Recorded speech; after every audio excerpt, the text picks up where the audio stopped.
មួយឆ្នាំបានកន្លងផុតទៅបន្ទាប់ពីទទួលបានដំបូន្មានពីតាជ័យសុកបានចាប់ផ្ដើមមុខរបរដាំដើមចេកនិងចិញ្ចឹមសត្វប៉ុន្តែមេឃមិនស្រឡះរហូតឡើយគ្រោះធម្មជាតិបានបោកបក់មកលើចម្ការរបស់គេបណ្ដាលឲ្យខូចខាតស្ទើរទាំងស្រុងសុកឈរមើលចម្ការដែលលិចទឹកទាំងទឹកភ្នែកប៉ុន្តែលើកនេះគេមិនរអ៊ូដូចលើកមុនទៀតទេបងសោកអស់ហើយបងចេករបស់យើងដែលចិត្តប្រមូលផលត្រូវខ្យល់ព្យុះបោកបក់ដួលរលំអស់ហើយបងតែយើងមានតនឯណាទៅចាប់ផ្ដើមឡើងវិញទៅនារីខ្យល់អាចបោកបក់ដួលរលំដើមចេកយើងបានមែនប៉ុន្តែវាមិនអាចដួលរលំចិត្តតស៊ូរបស់បងបានទេកាលមុនបងប្រហែលជាបោះបង់ហើយប៉ុន្តែពេលនេះបងយល់ថាវាគ្រាន់តែជាបទពិសោធន៍ថ្មីមួយទៀតតែប៉ុណ្ណោះតាជ័យបានដើរកាត់ចម្ការរបស់សុកឃើញយុវជនរូបនេះកំពុងមមាញឹកក្នុងការប្រមូលដើមចេកដែលខូចខាតនិងដាំដើមចេកសាជាថ្មីតាជ័យឃើញហើយក៏ងក់ក្បាលដោយក្តីពេញចិត្តរួចនិយាយទៅកាន់សុកថាយ៉ាងមិនហើយចៅសុកមេឃដីហាក់មិនប្រណីយោគយល់ដល់ចៅសោះបាទលោកតាធម្មជាតិផ្ដល់មេរៀនឲ្យខ្ញុំជានិច្ចលើកនេះវាបង្រៀនឲ្យខ្ញុំចេះត្រៀមខ្លួននិងចេះការពារបើខ្ញុំមិនព្រមចុះចាញ់មិនយូរទេដីភក់នឹងដើមចេកដែលខូចខាតទាំងនេះនឹងក្លាយទៅជាជីជាតិយ៉ាងល្អសម្រាប់ដំណាំវគ្គក្រោយល្អណាស់ចៅ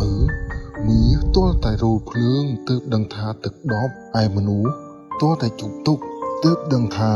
មានសមត្ថភាពកម្រិតណាចៅដឹងទេអ្នកដែលជោគជ័យបំផុត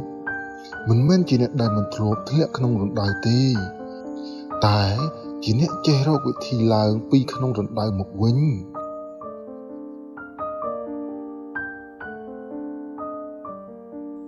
ប៉ុន្មានខែក្រោយមកដោយសារការមិនរុញរានិងការកែច្នៃប្រព័ន្ធការពារថ្មីចម្ការរបស់សុកមិនត្រឹមតែរស់ឡើងវិញទេប៉ុន្តែវាថែមទាំងផ្ដល់ផលជាច្រើនជាងមុនទ្វេដងភាពតស៊ូរបស់គេបានក្លាយជាគំរូរបស់អ្នកភូមិទាំងមូល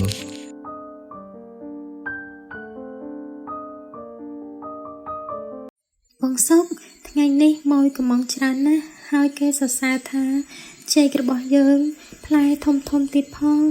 បងពិតជាធ្វើបានមែនជោគជ័យថ្ងៃនេះមិនមែនបានមកដោយសារសំណាងទេនារីវាបានមកពីការដែលបងហ៊ានឈរមើលការខូចខាតហើយសន្យានឹងខ្លួនឯងថាខ្ញុំនឹងមិនឈប់ទេរស្មីព្រះអាទិត្យចាំងជះមកលើចម្ការបៃតងខ្ចីជាសក្ខីភាពនៃជ័យជំនះរបស់មនុស្សដែលមិនព្រមចុះចាញ់